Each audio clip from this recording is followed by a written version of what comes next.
कश्मीर उज़्मा में खैर मकदम। आज हमारी टीम जो है ज़िले कुलगाम के फ्रूट मंडी में है और यहाँ पे हम कोशिश करेंगे कि यहाँ पे व्यापारी से बात करें, यहाँ के एसोसिएशन के साथ बात करें और इसके साथ साथ जो यहाँ पे ग्रोवर्स है इनके साथ बात करें, ताकि इस समय जो सिचुएशन चल रही है नेशनल हाईवे 44 के हवाले से, जो श्रीनगर जम्मू राजमार्ग है, इसके हवाले से हम बात करने की कोशिश करते हैं, क्योंकि लगातार इसमें बाधाएँ आने की वजह से जो है आने वाले दिनों में लग रहा है कि इस सनत से जितने भी लोग हैं उनको काफ़ी नुकसान का सामना करना पड़ेगा।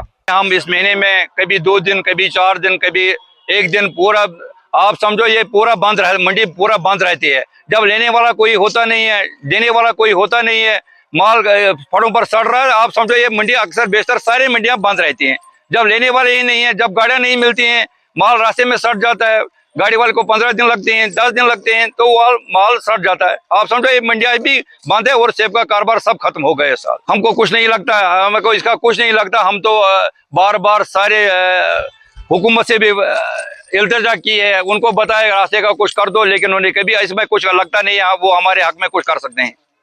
हम तो नुकसान में जा रहे हैं। हमारी तो ये अभी भी कुछ वक्त अगर तो 50% नुकसान हो गया तो अभी भी हम 50% बचे हुए हैं। इस 50% का आप कुछ ना कुछ कर दो तो ताकि 50% हमारा नुकसान न हो जाए। लगातार जो नेशनल हाईवे में जो बाधाएं पैदा हो रही है, जिसकी वजह से इनका जो फ्रूट है वो सड़ने के कगार पे है और आशंका ये लगाई जा रही है कि आने वाले दिनों में जो है काफ़ी सारा नुकसान का सामना करना पड़ेगा, जिससे जो है पर्टिकुलरली जो फ्रूट ग्रोवर है और उसके साथ साथ व्यापारी है और व्यापारी के साथ साथ जो लेबर है, ट्रांसपोर्टर्स है, सब तबकों को मिला के यहाँ पे नुकसान का जो है तखमीना लगाना बड़ा मुश्किल हो रहा है।